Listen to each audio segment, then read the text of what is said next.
땅의 주인 되신 주님이 내 이름 아시며 상한 맘 돌보네.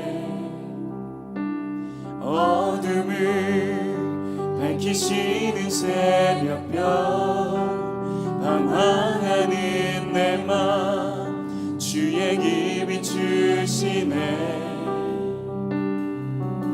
나로 인함이 아니 주가 행하신 일로 나의 행함이 아니 오직 주로 인하여 나는 오늘 피었다 지는 이름 없는 꽃과 같네. 바다에 있는 파도 안개와 같지만 주는 나를 붙드시고 부르짖음 들으시며 날 귀하다 하시네. 소리 높여 주님은 나의 죄를 보시고 사랑의 눈으로 날 일으키시네. 나를 잠잠하게 하시듯 내 영혼의 폭풍 고요케 하시네. 나로 인함이 아닌 주가 행하신 일로 나의 행함이 아닌 오직 주로 인하여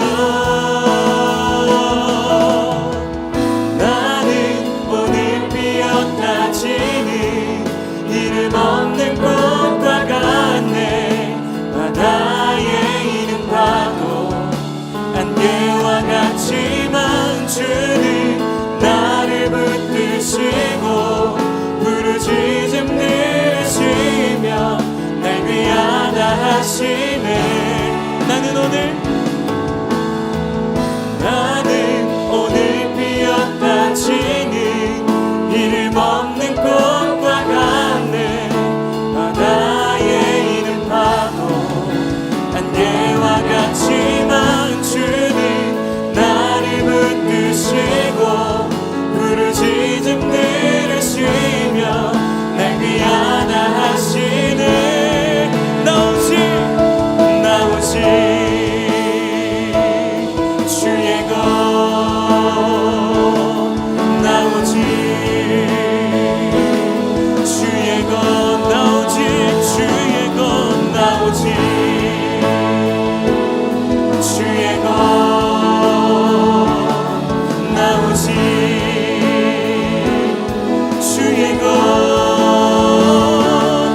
나 오직 여전히 우리는 주님의 것입니다. 변함없는 진리를 선포합니다. 나 오직 주의 것 나 오직 주의 것 나 오직 주의 것 나는 오늘 피었다 지는 이름 없는 꽃과 같네. 바다에 있는 파도 안개와 같지만 주는 나를 붙드시고 부르짖음 들으시며 날 귀하다 하시네. 한 번 더 나는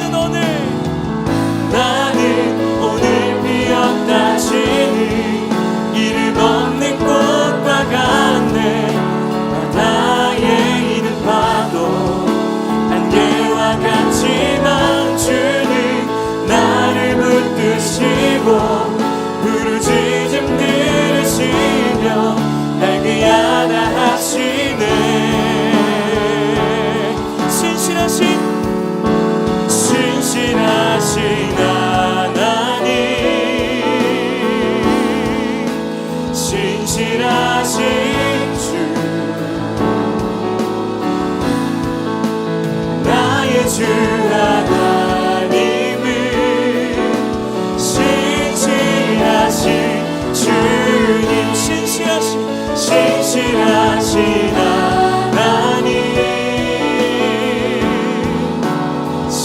신실하신 주 나의 주 하나님은 신실하신 우리 마지막으로 한 번 더 신실하신 하나님 신실하신 주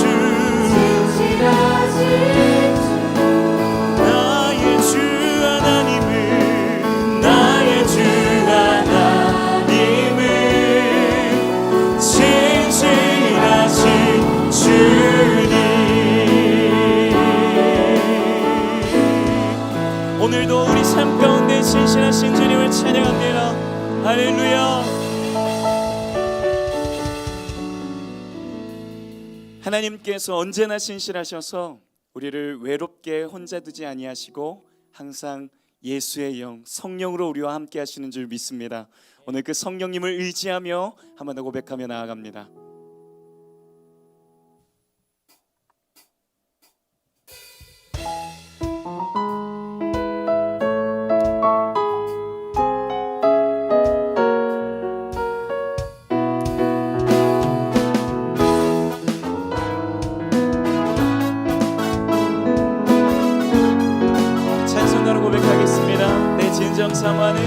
내 진정 사모하는 친구가 되시는 구주 예수님은 아름다워라. 산 밑에 백합하여 빛나는 새벽별 긴 영원할 길아 주옵도다. 내 맘이 아플 적에 그 위로 되시며 나 외로울 때 좋은 친구라. 주는 저 산 밑에 백합 빛나는 새벽별 이 땅 위에 비길 것이 없도다. 내 몸의 모든 염려 이 세상 고락가 나와 항상 같이 하여 주시고 시험을 당할 때에 악마의 개교를 즉시 물리치사 날 지키시네. 아멘.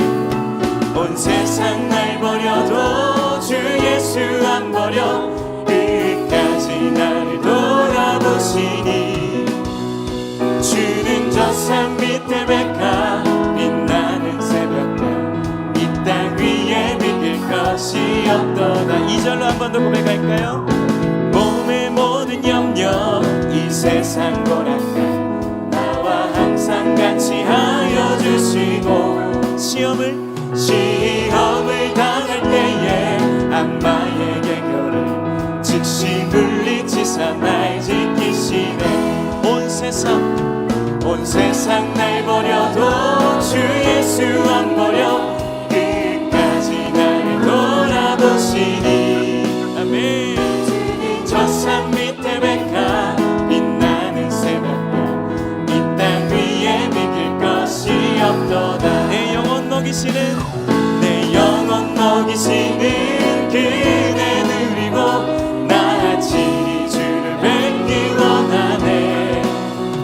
주는 저 산 밑에 백합 빛나는 새벽별 이 땅 위에 비길 한 번 더 내 영혼 먹이시는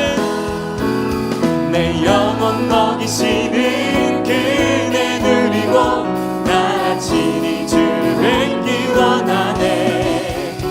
주는 저 산 밑에 백합 빛나는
좋으신 분이십니다.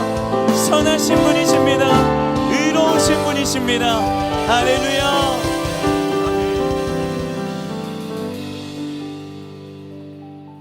그 좋으신 하나님을 믿음으로 우리의 인생의 출발선이 달라졌다고 말씀하셨습니다. 오늘 나를 여전히 사랑하시고 끝까지 사랑하시는 그 불공평한 하나님의 은혜와 하나님의 사랑을 붙들고 우리의 어려운 삶 그리고 우리의 힘든 순간순간을 성령님과 함께 동행할 때 우리는 하나님 나라를 경험하게 될 줄 믿습니다. 아니, 그 나라가 이미 시작합니다. 시작되었습니다. 우리 그 믿음을 가지고 찬양하겠습니다.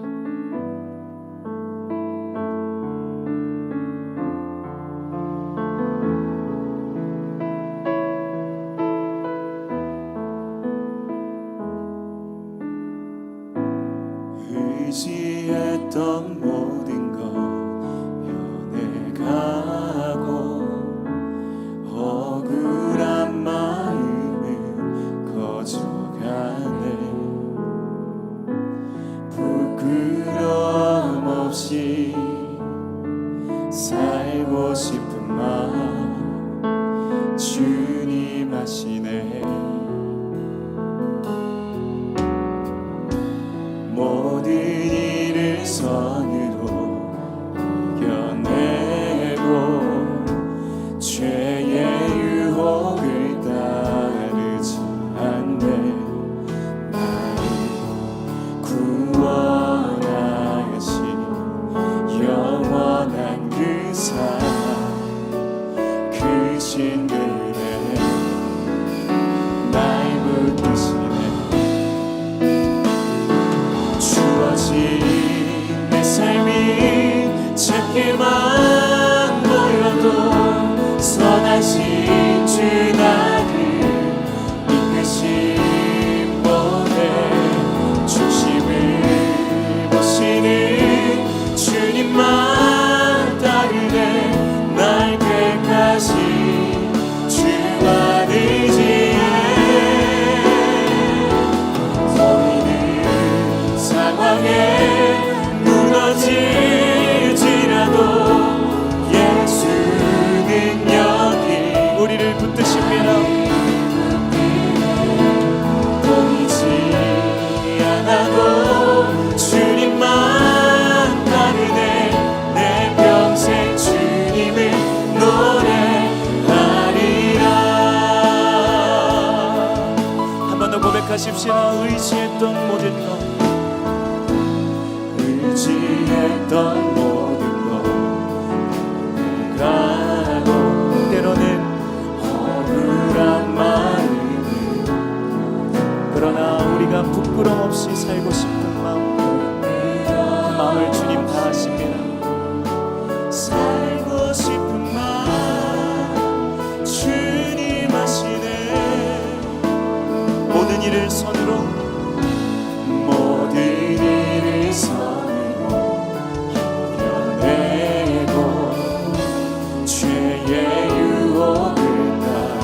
자, 고백하십시다. 나를 구원하신 영원한 그 사랑 그 진근에 날 붙드시네. 주어진 내 삶이 작게만 보여도 선하신 주 나를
주 하나님은 나의 주 하나님은 신실하신 주. 여러분의 목소리로 고백하실 그 신실하신 하나님. 이곳에서 가정에서 주님 신실하다고 고백하십시오.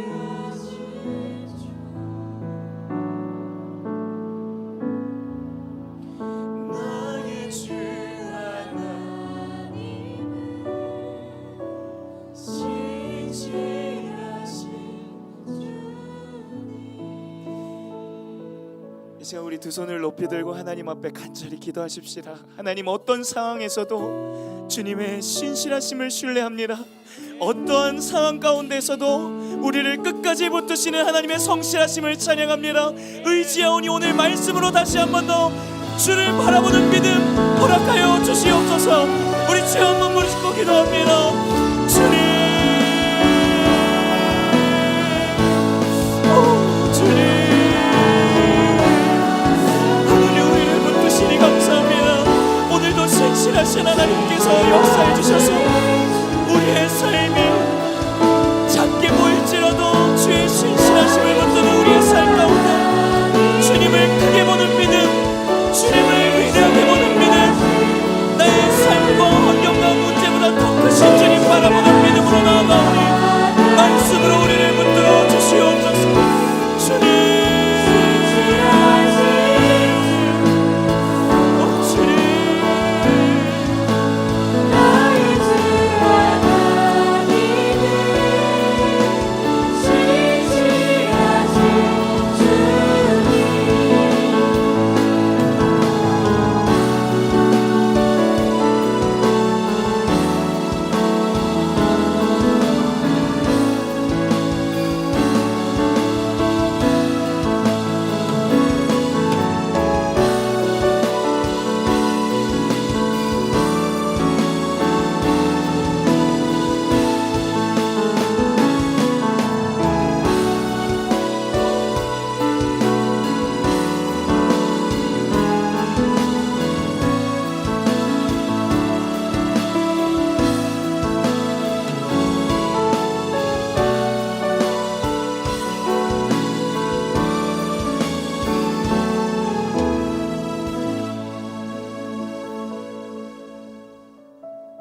살아계신 하나님, 신실하신 하나님, 우리가 연약하고 부족하여도 우리의 실수로 일어난 일조차도 합력해서 선을 이루시는 신실하신 하나님, 오늘도 변치 않으시고 우리를 굽어 살피시며 우리를 어린아이처럼 사랑하시며 하나님의 자녀라고 정죄하지 않으시는 하나님, 오늘도 이 시간 하나님 앞에 나온 우리를 기쁘게 받아 주옵소서.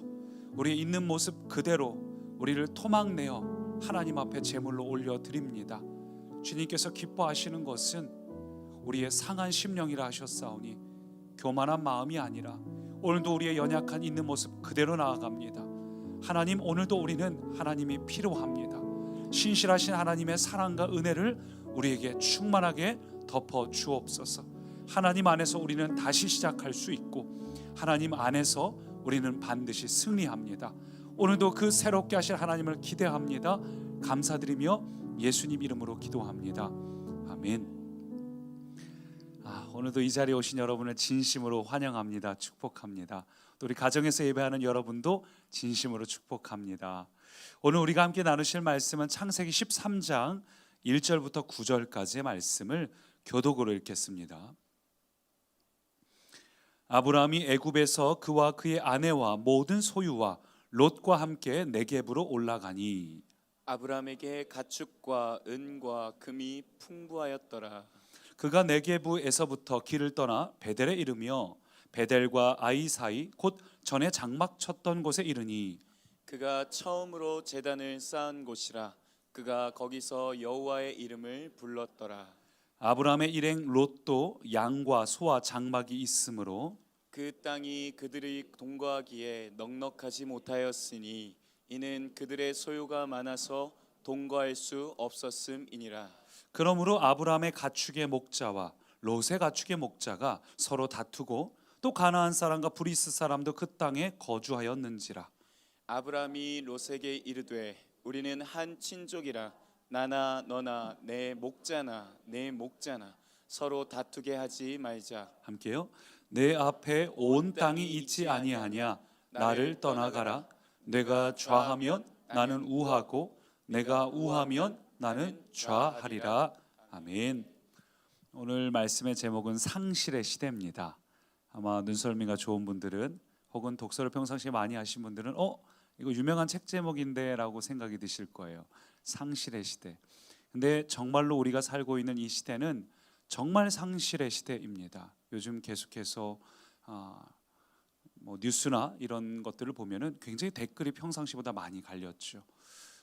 요즘은 정말 많은 이들이 사는 게 어렵다고 이야기를 하고, 특별히 최근에는 이렇게 비가 많이 오면서 갑작스럽게 모든 것을 잃어버린 분들도 참 많이 생기고 있습니다. 상실의 시대를 살고 있어요.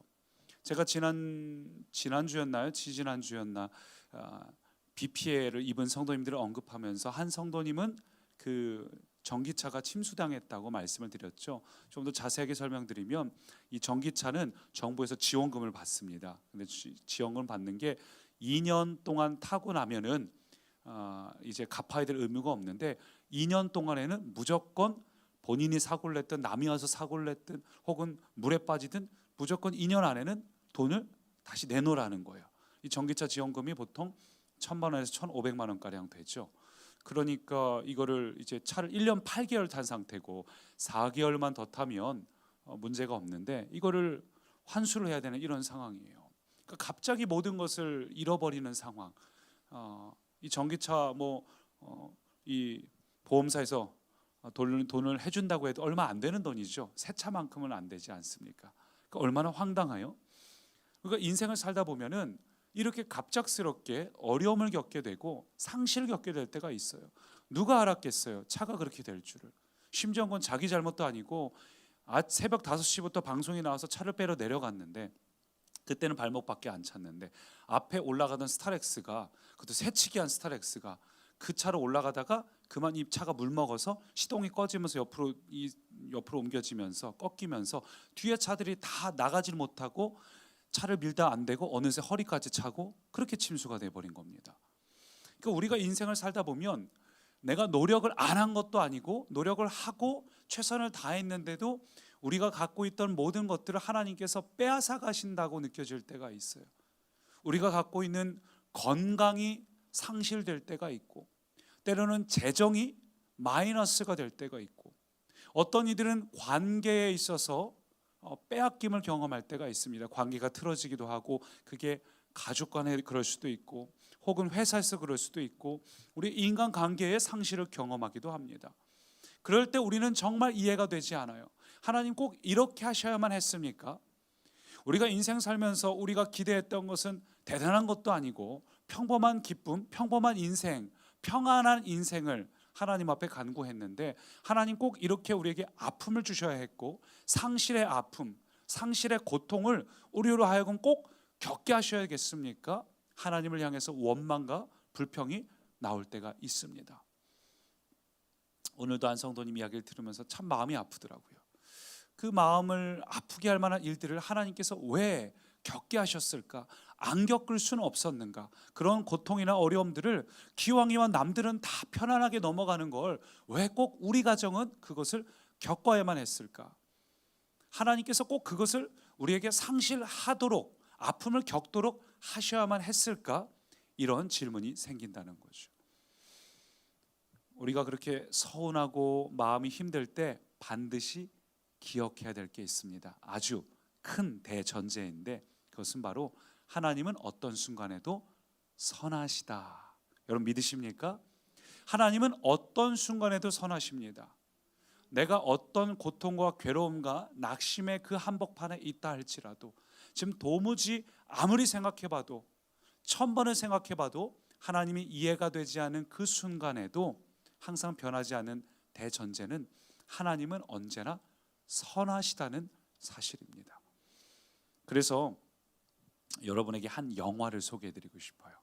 영화 오두막이란 영화인데 한번 포스터 보여주시겠어요? 네, 이 오두막이란 영화인데 저도 이제 얼마 전에 봤습니다. 이게 제 기억으로는 20년 전으로 기억하는데 베스트셀러예요. 오두막이라는 책이 굉장히 좋은 책이었는데 영어로 나온지 몰랐습니다. 근데 영어로 나왔더라고요. 그래서 여러분 혹시 집에 IPTV 뭐 이렇게 통신사하고 관련된 그 셋톱박스 있는 그 텔레비전을 쓰시는 분들은 오두막을 검색하시면 보실 수 있습니다. 한 2,000원 돈 하고 영화 시간 한 2시간 정도 하는데 영화 꼭 보시면 좋겠어요. 특별히 제가 지금 서두에 언급한 것처럼 하나님이 이해가 되지 않거나 내 안에 상처나 쓴뿌리나 아픔이 있다고 느껴지시는 분은 꼭 저 영화를 보시면 좋겠습니다. 제가 저 영화를 보면서 기독교 관련된 영화가 참 많이 있지만 저렇게 유명한 배우들이 많이 나온 것도 처음이고, 저 남자 주인공이 그 샘 워싱턴 그 영화 아바타의 그 남자 주인공이에요. 그리고 이 여자 하나님을 맡으신 그 여자 배우도 굉장히 유명한 배우고 해서 여러분 저런 영화는 꼭 보셨으면 좋겠어요. 그리고 그 영화를 보면서 이 영화에 나오는 대사들은 정말 받아 적고 싶은 대사가 굉장히 많이 있습니다. 실제로 노트를 갖고 보신다면 아마 적으실 내용이 참 많을 겁니다. 간단한 줄거리를 말씀드리면 주인공이 아버지인데 막내 아이가 잠깐 사이에 납치당해서 살해당했습니다. 그리고 이제 하나님을 향해서 상처받은 마음에서 어느 날 하나님께서 그에게 초청장을 보내요. 그래서 오두막을 가고, 제목이 오두막입니다. 오두막을 갔더니 거기에서 삼위일체 하나님이 기다리고 계시는 거예요. 성부 하나님은 흑인 아주머니로 등장하는데 아주머니로 등장하는 이유가 있어요. 그리고 성령님 역할을 맡은 여성분이 있고 예수님 역할을 맡은 남성분이 있고, 이 예수님 역할을 아주 제 마음에 쏙 들게 배역이 아주 정확합니다. 이 청년 예수님, 유쾌하고 같이 함께 하시고. 근데 이 영화를 보면은 이 영화 속에서 던지는 질문들이 정말 우리가 평상시에 해볼 만한 질문들이에요. 인생의 고통과 이 비극 속에서 하나님은 어디 계셨습니까? 왜 막지 않으셨습니까? 왜 우리로 이런 어려움을 겪게 하십니까? 나는 도무지 이해가 되지 않습니다. 그 질문 속에서 마치 욥처럼 끊임없이 질문하고 대답을 듣고, 또 이게 납득이 안 돼서 괴로워하다가 또 다른 상황을 직면하고 하면서 정말 많은 순간 속에서 이 장면 속에서 이 주인공이 답을 찾아가는 영화예요. 그래서 꼭 보셨으면 좋겠는데 한번 잠깐 맛보기로 보실까요? 영상 보겠습니다. Don't you get mad at him? Sure. What parent doesn't? 되게 건방. That's when your whole wrath thing comes. 하나님하고 대화 중인 겁니다. My what? Your wrath. You lost me there. 하나님은 진노란 단어를 모르세요. Everybody knows you punish the people who disappoint you. Nope. I don't need to punish people. Sin is his own punishment. As difficult as it is for you to accept, I'm in the middle of everything you perceive to be a mess, working for your good. That's what I do. How can you say that? Of all the pain and suffering in the world, what possible good comes from a little girl being murdered by a sick monster? See, you may not cause those things, but you certainly don't stop them. Mackenzie, you're trying to make sense of your world based on a very incomplete picture. It's like looking through the knothole of your pain. The real underlying flaw in your life is that you don't think that I'm good. I am. And if you knew me and how much I love you, then even when you don't understand, you could know that I am at work in your life for good. And then you would trust me. Trust you? Why would I do that? My daughter is dead. There's nothing you can say that will ever justify what happened to her. 예, 아까 사실 여러분에게 보여드리고 싶었던 이 대사는 하나님 역할을 맡은 배우가 이야기한 것처럼 항상 잊지 말아야 될 대전제는 나는 어떤 순간에도 선하다는 표현인데, 그 뒷장면까지 화가 나서 탁 치는 장면까지 보여드린 건 우리는 이 전제를 좀처럼 받아들이기가 쉽지 않다는 거죠. 왜냐하면 우리는 인생 살면서 비극과 아픔을 경험하고 그 순간은 너무 고통스럽기 때문에 사실 고통에 매몰되면 하나님이 보이지가 않아요. 내가 고통 속에 있을 때 함께 고통스러워하시는 하나님을 볼 수가 없고, 내가 잘못을 범할 때 함께 탄식하시고 애통해하시는 하나님의 마음을 우리는 느낄 수가 없습니다. 그러나 우리가 느끼든 느끼지 못하든 마치 비구름이 오고 먹구름이 껴도 그 위에 해는 언제나 존재하는 것처럼 하나님은 언제나 지금도 빛을 비춰주시고, 그것을 우리가 느끼든 누리지 못하든 언제나 하나님은 선하신 분이다. 이게 우리가 기억할 대전제입니다. 그래서 내일 그 생명의 산 본문에도 이런 구절이 나와요. 로마서 9장 14절인데 함께 읽습니다. 그런즉 우리가 무슨 말을 하리요? 하나님께 불의가 있느냐? 그럴 수 없느니라. 유대인들이 막 하나님 향해서 원망하고 하나님이 자기 멋대로 행동한다고 하니까 사도 바울이 하는 얘기가 하나님께 불의가 있을 수 있겠느냐? 그럴 수 없느니라. 세상에서 우리가 선이라고 이야기하지만 선이란 단어는 오직 하나님께만 쓰여질 수 있는 단어죠. 우리는 감히 그 단어를 쓸 수 없습니다. 그래서 우리는 선과 악을 판단해서는 안 되고, 우리는 누군가를 미워해서는 안 되는 거죠. 선은 오로지 하나님만 하실 수 있는 것이고, 그래서 하나님께서 말씀하시지 않았습니까? 원수 갚는 것은 너에게 있지 않고 내게 있다. 선은 오직 하나님께만 속한 것이고, 우리의 기준으로 누군가를 미워하고 원망하지만 우리도 또 다른 누군가의 기준으로 본다면 우리도 누군가에게 상처를 주는 존재들이에요. 선이란 건 오직 하나님께만 속한 단어고, 그래서 우리는 하나님을 함부로 판단할 것이 아니라, 우리가 심판자의 자리에 서는 것이 아니라, 선악과를 따먹은 아담과 하와가 했던 짓을 반복하는 게 아니라 어떤 순간에도 하나님이 선하시다는 그 사실을 믿는 것, 흔들리지 않는 것, 이게 우리가 인생 살면서 가져야 될 대전제입니다. 하나님은 때로 우리에게 상실을 허락하셔요. 기뻐하심으로 하는 건 아니고, 때로 우리가 고통스러운 걸 아시지만 하나님은 때로 우리의 상처를 치유하시기 위해 마치 우리가 상처가 났을 때 그것을 다 닦아내야 되는 것처럼, 소독해야 되는 것처럼 하나님은 우리에게 일부러 우리의 삶에서 무언가를 앗아가실 때가 있습니다. 근데 그것이 결과적으로 선을 이루기 위할 때가 있다는 거죠. 심지어는 내가 잘못하는 것조차도 하나님은 합력해서 선을 이루시는 분임을 믿으시죠? 예, 그런 하나님인데 하나님께서 우리에게서 무언가를 가져가신다면 그것은 반드시 그 결과는 선하다는 사실을 우리가 인정해야 됩니다. 그것에서 모든 것이 출발합니다. 우리가 마치 건강해지기 위해서 살을 빼는 것처럼 하나님께서는 우리의 삶 속에서 무언가를 앗아가시고 덜어가시고 빼앗아가시는 것이 우리에게는 아픔이고 우리에게는 상실이라 할지라도 그것은 결과적으로 하나님의 선하신 목적, 우리를 살리기 위한 길임을 우리는 믿어야 돼요. 그래서 오늘 본문을 보니까 본문의 시작은 어떻게 시작을 하냐면, 일단 시작이 이 애굽으로 내려가는 장면에서, 애굽에서 돌아오는 장면으로 출발하죠. 애굽에 내려갔던 것도 사실 아브라함이 사고 친 건데 하나님께서 다 커버를 치셨죠. 그래서 돌아올 때는 아브라함의 의도한 건 아니지만 하나님께서 복을 더하여 주셔서 큰 물질의 풍요로움 속에서 출발을 합니다. 물질의 풍요로움 속에서는 반드시 사람이 나태해지기 마련이고, 하나님께서는 반드시 거기에 해결책이 필요하시겠죠. 그래서 아브라함의 일행과 롯의 일행이 충돌을 하고 결과적으로 롯의 일행이 아브라함을 떠나게 돼요. 조금 전까지만 해도 물질이 풍족해지고 하나님께서 내 사고 친 거를 하나님께서 커버쳐 주시고 뭔가 굉장히 행복해지다가 갑자기 가슴 한구석이 텅 빈 것 같은 상황을 하나님이 만드시는 거죠.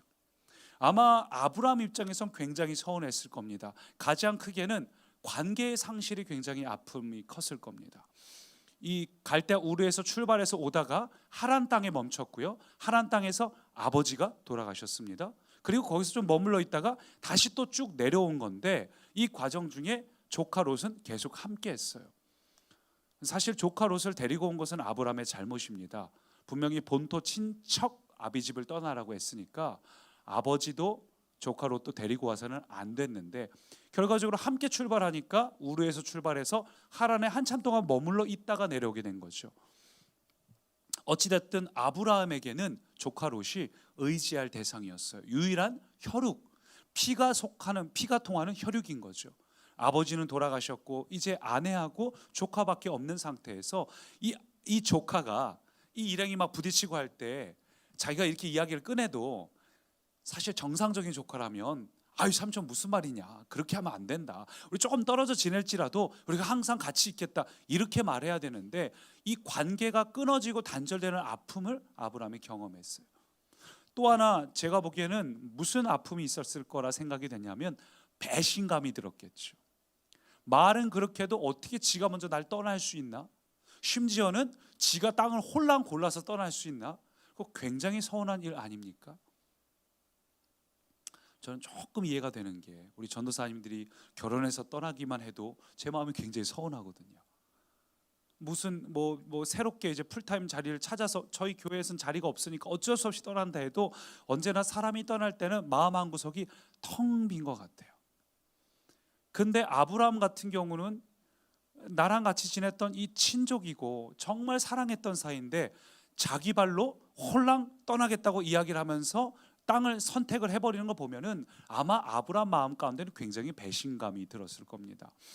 심지어는 그 물질조차도 내가 벌어준 거 아닙니까?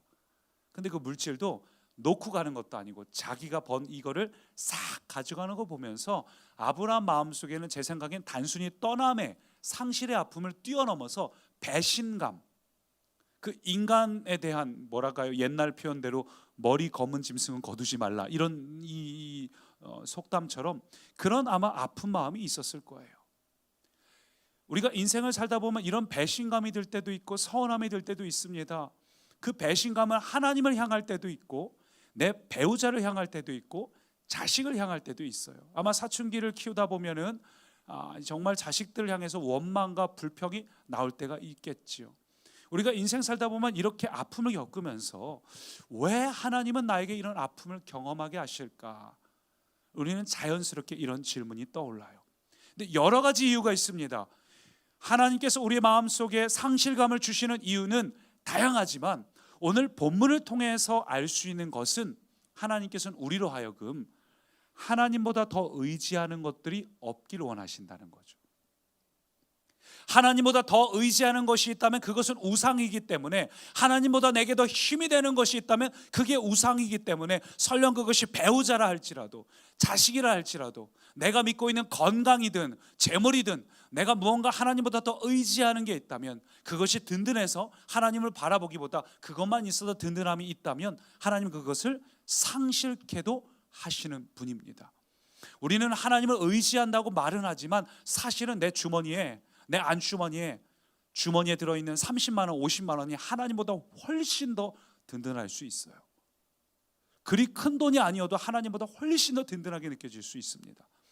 그래서 하나님은 때로 우리에게 상실의 아픔을 경험함으로써 내가 다른 것을 의지하는 것이 아니라 오직 하나님 한 분만을 의지해야 되는 존재임을 깨닫게 하시는 거죠.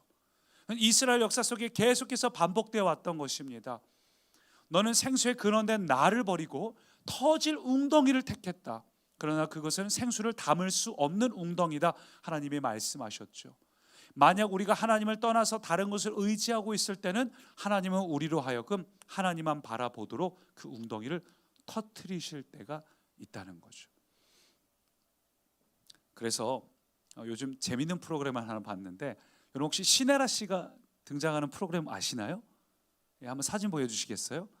제목이 신박한 정리더라고요. 저는 제목은 오늘 알았는데 왜 신박한 정리인가 했더니 시네라 씨하고 박나래 씨가 이제 주인공이에요. 시네라 씨는 정리를 하자고, 박나래는 그냥 놔둬 해서 신 씨의 박 씨가 서로 이렇게 막 투닥투닥하면서 진행하는 신박한 정리라는 프로그램, 혹시 보신 분 계신가요?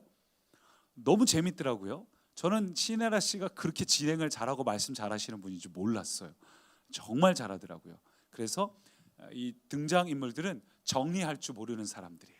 보니까 뭔가 이제 버리지 못하고 아까워서 계속 서랍이고 뭐 그냥 놔두는 아주 집이 그냥 쌓여 있는 집, 이런 집을 대상으로 이 시네라 씨와 박나래 씨가 가서 시네라 씨가 다 버려야 된다라고 이야기를 하고, 박나래는 아예 안 버려도 된다고 옆에서 편들어주고, 주인공이 편들어주고, 결과적으로 언제나 정리를 딱 하고 나면 저는 근데 주인공들이 항상 울더라고요.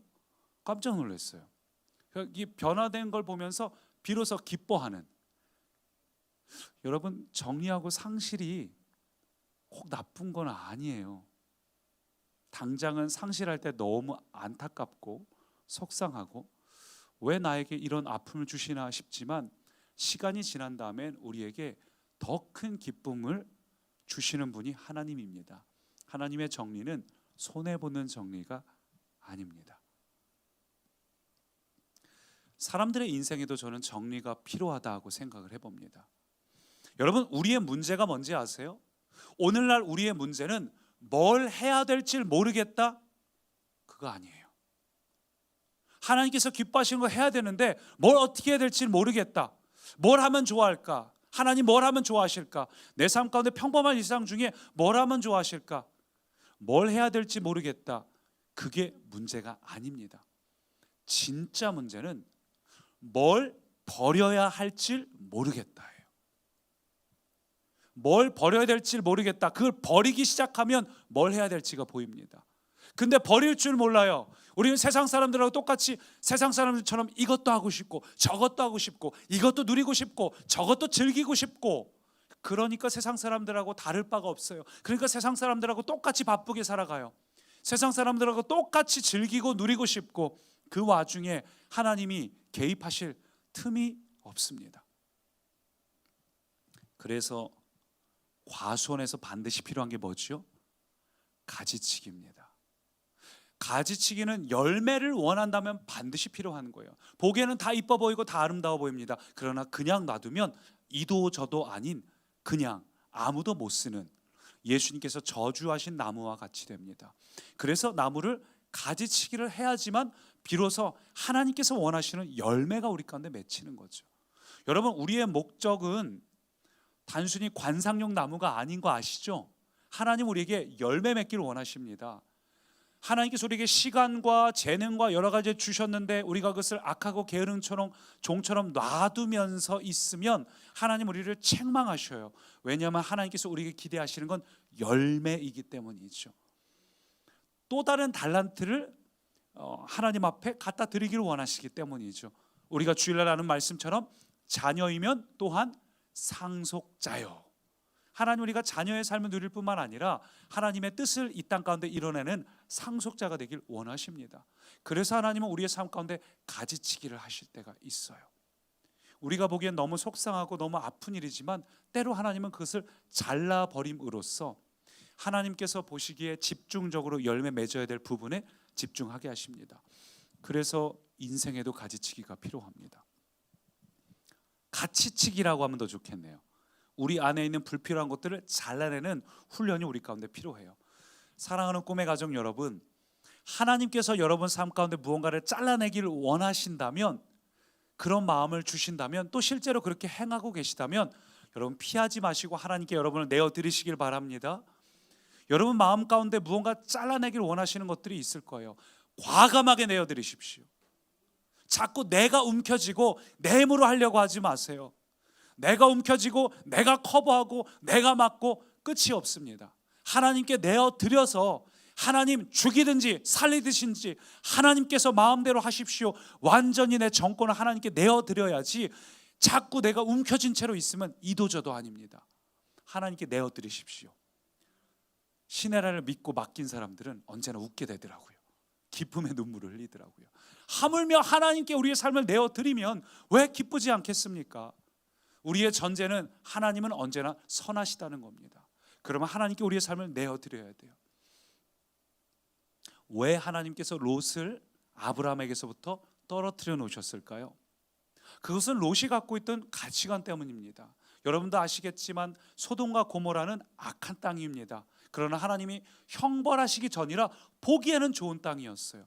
분명 상태는 악합니다. 보기에는 좋을 뿐이고, 그들의 신앙과 상태, 어떤 이 도덕적인 윤리적인 부분까지 다 최악이었지만 롯은 지극히 물질적인 사고 관점에서 그 땅을 찾아갔어요.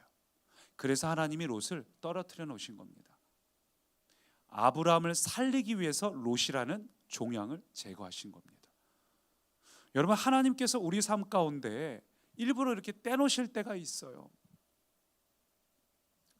예를 들면 기드온의 군대를 계속 숫자를 줄여 나가셨죠.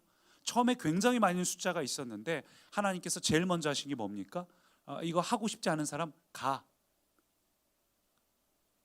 두렵고 떨리고 걱정되는 사람은 가버려.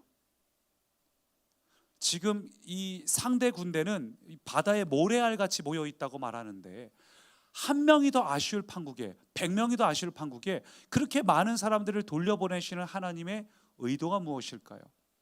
하나님의 나라는 하나님이 일하시는 거지 사람의 숫자나 사람의 능력에 달린 게 아니기 때문이죠. 그래서 사실 불평하고 불만 있는 사람하고 우리가 교제하지 않는 게 더 좋습니다. 지나치게 불평과 부정에 영향을 받는다면 교제를 안 하는 게 좋아요.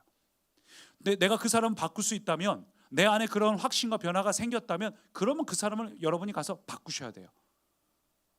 아예 교제를 끊으라는 게 아니라 내가 바꿀 수 있다면 그 사람을 바꾸셔야 됩니다. 근데 내가 영향을 받는다면 그 영향을 받지 마십시오.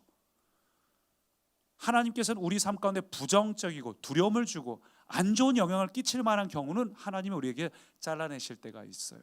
하나님께서 우리에게 주어진 어떤 상황들을 가져가실 때 그렇게 함으로써 우리의 마음이 가난해져서 하나님을 바라볼 수 있도록 하기 위해서 일부러 우리에게 그렇게 하실 때가 있다는 겁니다. 다만 여기는 한 가지 우리가 기억해야 될 것은 하나님 앞에 항상 함부로 치워달라는 고백은 안 하셨으면 좋겠어요. 하나님께서 우리에게 주시는 대로 우리가 하나님께 구했는데도 가져가시지 않고 치우지 않는다면 그래서 하나님께서 여러분에게 일부러 두신 것일 때도 있습니다. 내 앞에 어떤 문제나 장애물이 있다고 해서 무조건 치워달라고 하는 것도 옳은 것은 아닙니다. 내게 부정적인 영향을 준다 할지라도 하나님께서 우리에게 주실 때가 있어요. 그 어떻게 구분할 수 있을까요? 이게 하나님께서 내게 부정적인 지금 나에게 아픔과 고통을 주는 건데 이게 하나님이 주신 건지 아니면 기도해서 가져가게 하실 건지 어떻게 구분할 수 있을까요? 간단합니다. 기도하시면 돼요. 꾸준히 기도하세요. 확신이 안 선다면 가져가실 때까지, 내 안에 괴로움과 고통이 있는데 확신이 안 선다면 가져가실 때까지 기도하세요. 그래서 저는 기본적인 전제는 예를 들면 질병이 됐든 문제가 됐든 하나님 앞에서 해결될 것을 일단 선포를 하셔야 됩니다. 예를 들면 사도 바울이 자기 육체의 가시에 대해서 고백을 했잖아요. 그러니까 어떤 분들은 내가 육체에 질병이 있는 것도 그냥 바울도 그냥 안고 살았는데 나도 그냥 안고 살아야지. 아니요, 바울은 3번이나 하나님께서 그냥 둬라고 말씀하셨으니까 그렇게 살아갔던 거예요. 그러니까 우리 안에 이런 기본적인 어떤 아픔이나 고통이나 괴로움이 있다면 하나님께 긍휼과 은혜를 구하시기 바랍니다. 하나님 이 문제 해결해 주세요. 계속 기도하셔야 돼요. 어떨 때까지? 내 안에 확신이 생겨서 자유해지거나 혹은 하나님께서 그 기도하지 마, 내가 의도가 있어서 너에게 고통을 준 거야 라는 마음이 들든지 둘 중에 하나가 될 때까지는 우리는 그 고통에 대해서는 기도하셔야 돼요. 기도해서 하나님께서 특별히 주신 문제가 아니라면 여러분 담대하게 구하십시오. 이 문제 치워달라고, 이 고통 해결해달라고. 그러면 하나님께서 분명하게 우리 마음 가운데 이 문제를 해결해 주신다는 확신을 주시든지 혹은 반대로 내가 어떤 이유가 있어서 너에게 그 고통을 준 거니 기다리라는 마음을 주실 겁니다. 여러분 안에 그러한 고통에 대해서 기다리라는 마음을 주신다면 여러분 하나님 앞에서 그 고통을 기쁨으로 받아들이시기 바랍니다. 때로는 우리 앞에 아픔과 상처가 있고 하나님께서 그것을 그냥 누리길 원하실 때가 있어요. 어떤 분들은 그 문제가 아주 오래갈 문제일 때가 있습니다. 어쩌면 평생 안고 가야 될 문제를 끌어안고 사시는 분들도 있어요.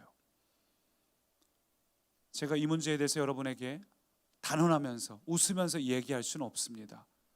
왜냐하면 우리가 누리는 고통은 다 다르기 때문에 어떤 분들은 굉장히 마음이 크고 도저히 감당할 수 없는 문제를 안고 가시는 분도 분명히 있습니다. 여러분 그러나 어떤 문제가 되었든 간에 항상 기억해야 될 전제는 하나님은 선하시다는 거예요.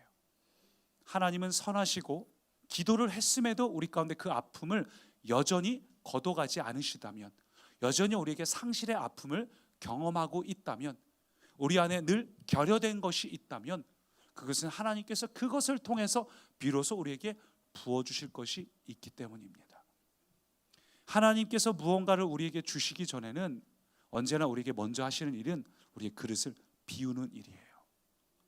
비워야지만, 깨끗이 닦아야지만 그 다음에 하나님께서 빈 그 자리에 하나님의 은혜를 주시고 하나님의 사명을 주시고 우리가 이 땅에 왜 존재하는지, 내가 이 일을 통해서 무엇을 경험하길 원하셨는지 비로소 하나님의 뜻을 발견할 수 있습니다. 근데 비워지기 전에는 절대로 우리가 하나님의 은혜를 깨달을 수 없고 하나님의 마음을 깨달을 수 없어요. 아브라함이 롯이 옆에 있는 동안에는 롯을 많이 의지했습니다. 근데 롯이 딱 떠나가고 나니까 가슴 한켠이 텅 비었어요. 인생이 허무하고 왜 사는가 싶고 너무너무 쓸쓸하고 그때 비로소 아브라함이 누구를 경험할까요? 하나님을 경험하는 거예요. 말씀 볼까요? 우리 본문 14절부터 15절까지 같이 읽습니다. 롯이 아브라함을 떠난 후에 여호와께서 아브라함에게 이르시되 너는 눈을 들어 너 있는 곳에서 북쪽과 남쪽 그리고 동쪽과 서쪽을 바라보라. 보이는 땅을 내가 너와 내 자손에게 주리니 영원히 이르리라. 롯이 아브라함을 떠난 후에야 여호와께서 찾아오셔서 말씀하십니다. 하나님은 언제나 우리에게 말씀하고 계시는데 문제는 우리가 들리질 않아요. 광야는 미드바르, 하나님의 말씀이 들리는 곳이죠. 문제는 우리가 말씀이 들리지 않아요. 수요 예배 오신 분들이라면 들릴 수는 있어요. 들리긴 들려도 히어링이냐 리스닝이냐의 차이인 거죠. 한 귀로 듣고 한 귀로 흘립니다. 저희 아이들에게도 이것 좀 해야지 라고 얘기하면 분명히 대답도 해요. 근데 움직이지 않을 때가 있습니다. 꼭 제가 크게 목청을 높여야지만, 어떤 사건이 있어야지만 우리가 반응할 때가 있어요. 하나님은 그래서 때로 우리에게 상실을 경험하실 때가 있습니다. 여러분, 근데 그 결과는, 우리에게 아픔을 겪는 그 결과는 언제나 더 위대한 것들, 더 큰 기쁨, 더 놀라운 것들, 이것과는 비할 수 없는 것, 진짜 기쁨을 맛보게 하기 위해서 그렇게 하신다는 거죠. 그래서 롯이 떠나가고 나니까 비로소 하나님이 찾아오셔요. 그 전에도 하나님이 아브라함을 떠나지 않으셨습니다. 항상 함께 하셨습니다. 문제는 아브라함이 하나님을 잊고 살았던 거죠. 보세요. 아브라함이 애굽으로 떠날 것 자체가 이미 하나님을 인식하지 않았기 때문에 약속의 땅인데 기근이 왔어요. 하나님께 물어보지도 않고, 아니 하나님 왜 약속의 땅인데 기근이 오죠? 이런 고민과 질문을 던질 수 있겠지만 물어보지도 않고 기근이 오니까 어느새 아래쪽, 그래서 결국 이집트로 가고, 이집트 가서 이 자기 아내가 이 후궁으로 들어갈 처지가 될 때도 하나님께 구하지 않고 자기가 계략을 짜가지고 자기가 전략을 짜가지고 해결하려고 하고, 아브라함 인생 속에 하나님은 없었습니다. 아브라함 느끼지 못해도 하나님은 여전히 일하고 계셨죠. 그 얘기가 이제 지난주 금요일과 이번 주 금요일에 나눌 이야기인데, 하나님은 여전히 일하고 계셨습니다. 근데 하나님이 일하고 계셔도 아브라함이 좀처럼 느끼지를 못하니까, 아브라함이 은과 금이 풍성해져서 돌아오니까 이번에는 뭘 의지해요? 은과 금을 의지해요. 내가 은과 금이 없어서 기근에 올 때 괴로웠지만 이제 이게 있으니까 더 이상 기근이 와도 걱정이 없겠어. 그러니까 하나님께서 아픔을 주시는 거죠. 은과 금과 이 조카까지 한꺼번에 절반이 떠나가게 함으로써 아브라함의 마음을 상실시키고, 그 다음에 상실된 마음 속에 하나님이 비로소 찾아오십니다. 여러분, 그리고 상실은 반드시 하나님을 만나게 된다는 것이고, 하나님을 만나면 반드시 놀라운 것들을 경험하게 돼요. 무슨 말씀을 하십니까? 너는 눈을 들어서 너 있는 곳 북쪽과 남쪽, 동쪽, 서쪽 바라보라. 보이는 땅을 내가 너와 내 자손에게 주리니 영원히 이르리라. 영원히 이르리라. 아브라함에게는 땅이 없어요. 이방인이죠. 그래서 은과 금이라는 이 소유가 있기를 바랬는데 하나님께서는 은과 금 갖고 만족할 필요 없어. 나는 너에게 아예 근본적으로 땅을 주겠다. 애굽 땅?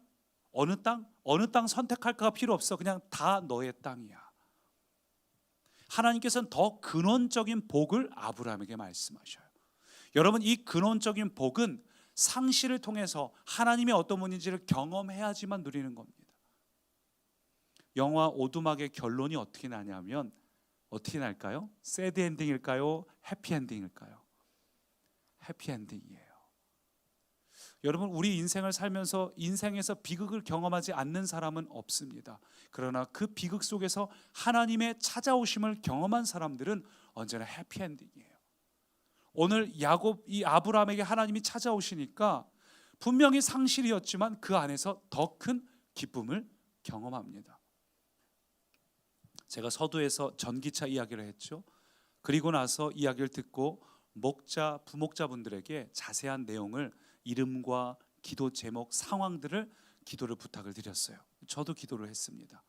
그리고 나자 어떤 일이 일어난지 아세요? 문자가 왔어요. 지원금 이 환수하는 문제가 해결됐습니다.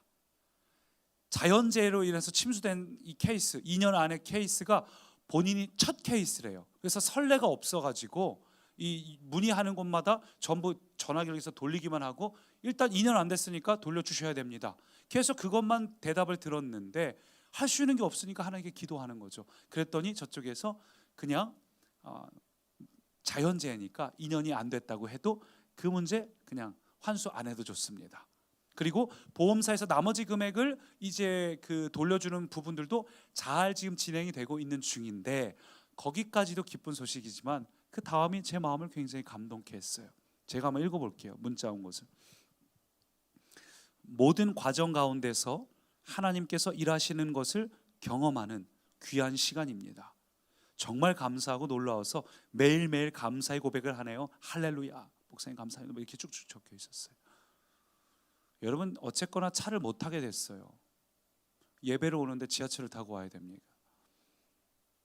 당장 이 없는 돈으로 중고차를 사야 될까, 이런 고민을 해야 되는 상황인데도 어쨌거나 그 과정 가운데서 하나님이 일하시는 걸 경험하기 때문에 귀한 시간입니다. 정말 감사하고 놀라워서 매일매일 감사의 고백을 하네요. 할렐루야. 상실될 때만 경험할 수 있는 하나님이 있어요.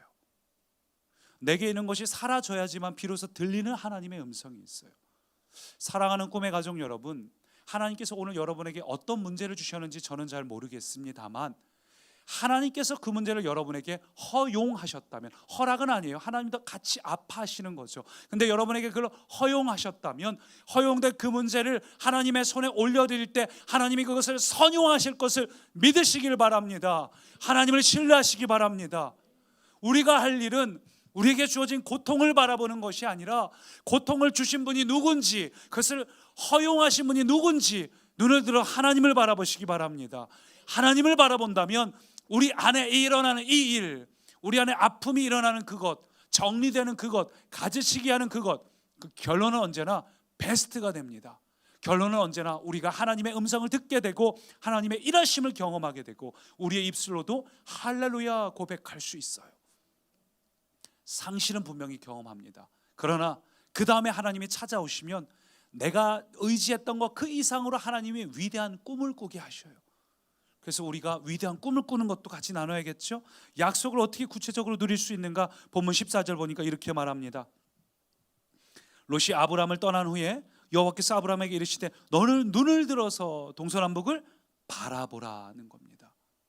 무슨 얘기예요? 환경에 매이지 말라는 거예요. 사랑하는 꿈의 가족 여러분, 오늘 우리가 기도할 때 두 가지를 기도할 건데, 첫 번째는 더 이상 내 아픔과 상황만 바라보지 말고 눈을 들어 하나님을 바라보자는 것이고, 두 번째 기도할 거는 이거예요. 환경을 보지 말고 이제 하나님께서 꿈꾸게 하시는 것들이 있어요. 여러분이 이제 보여지실 겁니다. 가지치기를 하면, 정리가 되면 그 다음에 우리가 보이는 것들이 있어요. 아픔 속에서 깨닫게 되는 것들이 있어요. 상처를 통해서 깨닫게 되는 사명이 있습니다. 하나님은 그 사명을 집중하기를 원하시는 거예요. 눈을 들어서 동서남북을 바라보라. 내가 너에게 줄 것을 바라보라. 내가 너에게 약속하는 그 약속을 바라보라. 더 이상 상처, 아픔, 근심 뒤돌아보면서 갈대아우로 돌아갈까, 그 시선에서 이제는 눈을 돌려서 롯만 바라보면서 계속 롯 언제 돌아올 거야, 그거 바라보는 시선을 걷어서 하나님의 약속을 꿈꾸시기 바랍니다. 그리고 뭐라 그런지 아세요? 17절 그 다음 이어서 보니까 너는 일어나. 일어나가 무슨 얘기예요? 주저앉아 있다는 이야기예요. 아브라함 마음이 낙심해 있다는 거예요. 하나님은 우리가 낙심해 있기를 원치 않으세요. 너 기대 좀 해. 내가 너에게 할 일이 기대가 안 되니 언제까지 아파할 거야? 언제까지 힘들어할 거야? 오늘 당장의 현실 보면 우리의 마음이 낙심됩니다. 근데 낙심될 때 하나님을 바라보는 자는 근심하지 않고 주저앉아 있지 않고 일어날 수 있어요. 너는 일어나 그 땅을 종과 흰으로 두루 다녀보라. 종으로 횡으로 두루 다녀보라. 무슨 얘기예요? 구체적으로 꿈꾸기 시작하고 구체적으로 움직이라는 거죠. 그리고 또 뭐라고요? 마지막 보니까 아브라함이 여호와를 위하여 제단을 쌓았더라. 하나님과의 관계 안에서 우리가 꿈을 꾸기 시작할 때 하나님께서 우리에게 주시는 새로운 사명이 보여집니다. 여러분, 오늘 우리가 겪는 상실은 선택과 집중을 위한 것입니다. 오늘 우리가 어떤 일을 겪고 있든지 하나님은 하나님께서 계획하신 걸 우리에게 주시기 위함이에요. 잊지 마십시오. 하나님은 하나님의 뜻을 이루시는 분입니다. 내가 뭔가를 하려고 하는 것이 아니라, 내 뜻을 관철시키려고 하는 것이 아니라 하나님의 뜻이 최고인 걸 믿고 하나님의 선용하심을 믿는다면 내 뜻을 내려놓고 하나님의 뜻을 누리시기 바랍니다. 우리 그 마음을 가지고 함께 이 찬양 고백합니다. 눈을 들어 주를 보라. 내 모든 염려 주께 맡겨라. 슬플 때에 주님의 얼굴 보라. 사랑의 주님 안식 주리라. 우리의 마음에 안식, 하나님께서 우리의 마음을 평안케 하신다는 거죠. 이 고백을 함께 찬양합니다.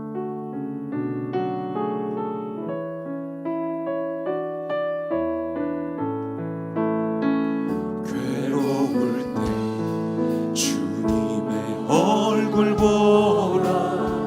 평화의 주님 바라보아. 세상에서 시달린 친구들아, 세상에서 시달린 주님 여러분 기억하십시오. 위로하시는 주님입니다. 2절 힘이 없고 주님, 우리의 마음이 연약합니다. 우리는 부족하고 우리는 넘어집니다. 그래서 능력의 주님을 바라봅니다. 주의 이름을 부를 때에 기도하는 자들에게 모든 자 반드시 힘을 주시고 우리를 지켜주십니다. 그래서 우리가 할 일은 눈을 들어 더 이상 롯을 바라보지 마십시오. 주님을 바라보십시오.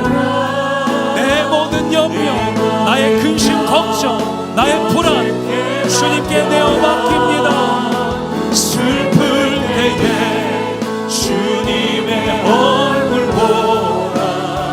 사랑의 주님 안식 주님 2절 힘이 없고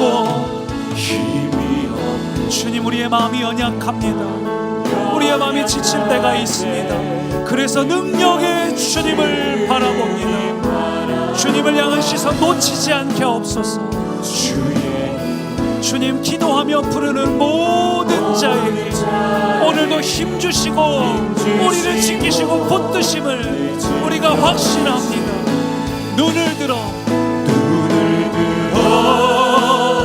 주를 보라.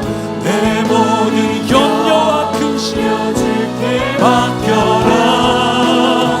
슬플 때에 주님의 얼굴 보라. 사랑의 주님 안식 주리라. 눈을 들어 주님, 더 이상 롯을 바라보지 않겠습니다. 더 이상 아픔을 바라보지 않겠습니다. 나를 더 사랑하시는 주님을 바라봅니다. 슬플 때에 주님의 얼굴 보라. 사랑의 주님 안식 주리라. 이 후렴을 들으면서 합심으로 기도할 때에 여러분, 그렇습니다. 우리의 자녀가 되었든 가족이 되었든 뭐가 되었든 간에 그런 것들이 떠나갈 때 비로소 우리는 고통 속에서 나보다 더 고통스러워하시며 내가 사랑했던 이보다 나를 더 사랑하시는 이를 비로소 만날 수 있습니다. 여러분, 여러분이 아파하는 것보다 하나님은 여러분을 더 아파하시며 여러분이 사랑했던 것보다 하나님이 여러분을 더 사랑하십니다. 여러분, 그 하나님을 바라볼 때 우리에게 비로소 시작이 됩니다. 우리 이 시간 함께 합심으로 기도할 때, 주님, 내가 롯을 바라보고 있다면 눈을 들어 이제 주님을 바라봅니다. 주님, 나에게 사랑과 은혜를 충만하게 부어주십시오. 주님의 마음을 알게 하여 주십시오. 우리 주 한번 외치고 합심으로 기도합니다. 주님, 눈을 들어 주님을 바라봅니다. 나를 더 사랑하셨던 주님을 바라봅니다. 이전에는 미처 몰랐던 하나님의 사랑을 알기 원합니다. 이전에는 미처 몰랐던 하나님의 마음을 알기 원합니다. 내가 사랑한 것보다 나를 더 사랑했던, 진정으로 나를 위하셨던 주님, 진정으로 나를 사랑하셨던 주님, 진정으로 나에게 힘이 되시는 주님, 진정으로 나를 위해서 당신의 모든 것을 주셨던 주님, 주님의 마음을 내가 알기 원합니다. 주님, 나를 위해 모든 것을 주셨는데 내가 그 주님은 바라보지 못하고 당장 내가 도움이 될 게 사라졌다고, 당장 내가 힘이 될 게 사라졌다고 나는 낙심하고 있었습니다. 주님은 이미 모든 것을 주셨는데, 이미 내게 모든 것을 주셨는데 나는 내 안에서 아파하고 괴로워하고 있었습니다. 주님, 이제 주님이 어떤 분인지 더 알기 원합니다. 나를 위해 모든 것을 주님을 알기 원합니다. 나를 위해 모든 것을 내어주신 주님의 마음을 알기 원합니다. 나를 위해서 모든 것을 이미 이루신 주님의 이루심을 알기 원합니다. 나를 위해서 모든 걸 해결하신 하나님을 알기 원합니다. 나의 모든 문제를 이미 십자가에서 해결하신 하나님을 더 알기 원합니다. 나를 너무나 사랑하사 나의 모든 걸 해결하신 그 주님의 마음, 주님이 어떤 분인지, 주님이 나를 위해서 어떻게 일하시는지, 주님, 내가 그것을 알기 원합니다. 하나님, 나의 문제는 주님이 어떤 분인지 몰랐다는 것입니다. 주님은 선하신 분입니다. 주님은 우리를 사랑하시는 분입니다. 주님은 언제나 우리에게 위대한 것을 하기 원하시는 분입니다. 하나님의 나라, 하나님의 뜻을 이루기를 원하시는 하나님, 오늘 그 주님을 바라보고 주님을 아는 자가 되게 하여 주십시오. 주님의 통하게 여기는 마음을 알게 하여 주십시오. 주님의 마음을 아는 자가 되게 하여 주십시오. 오, 주님을 잡아주십시오.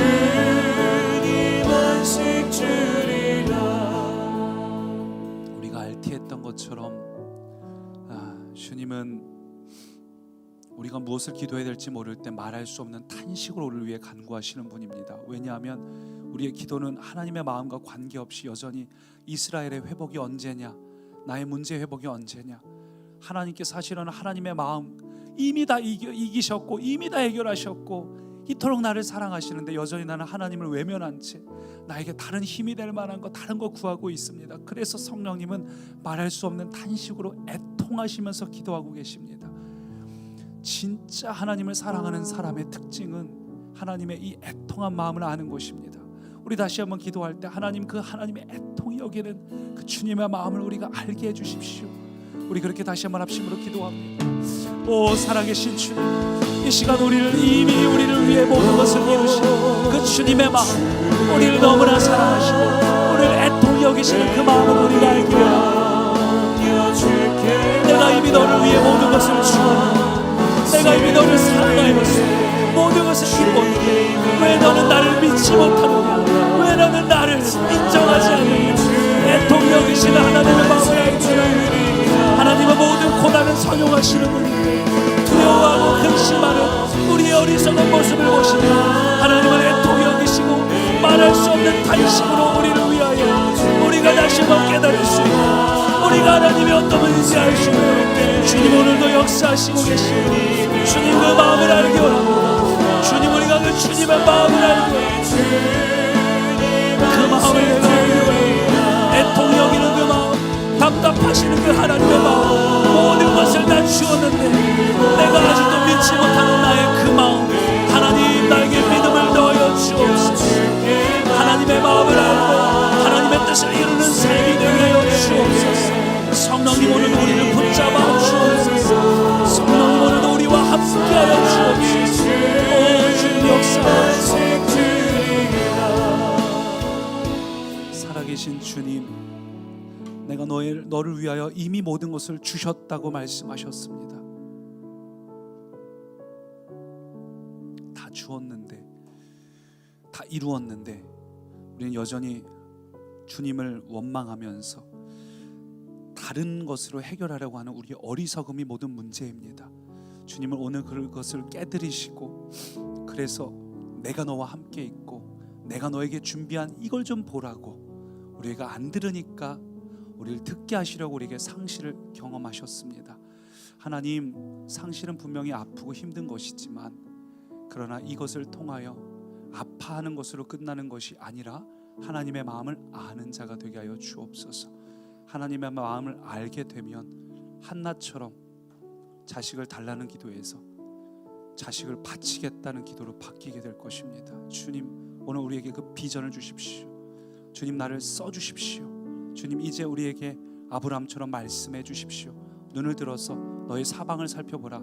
너가 섬겨야 될 영역, 네가 사랑해야 될 사람들, 네가 섬겨야 될 대상들,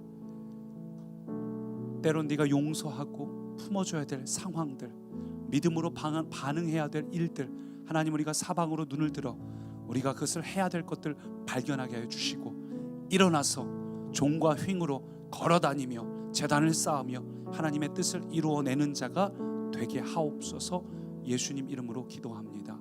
아멘. 계속해서 개인 기도 드리실 때에 여러분의 눈을 들어 사방을 살펴보십시오. 우리가 기도해야 될 대상, 믿음으로 반응하고 섬겨야 되고 사랑해야 될 대상들 놓고 기도하시며, 하나님, 오늘도 나를 사용해 주십시오. 나를 내어 드립니다. 나를 사용해 주십시오. 우리 그렇게 함께 계속해서 개인 기도 드리겠습니다. 오늘 위엄 다지는 이름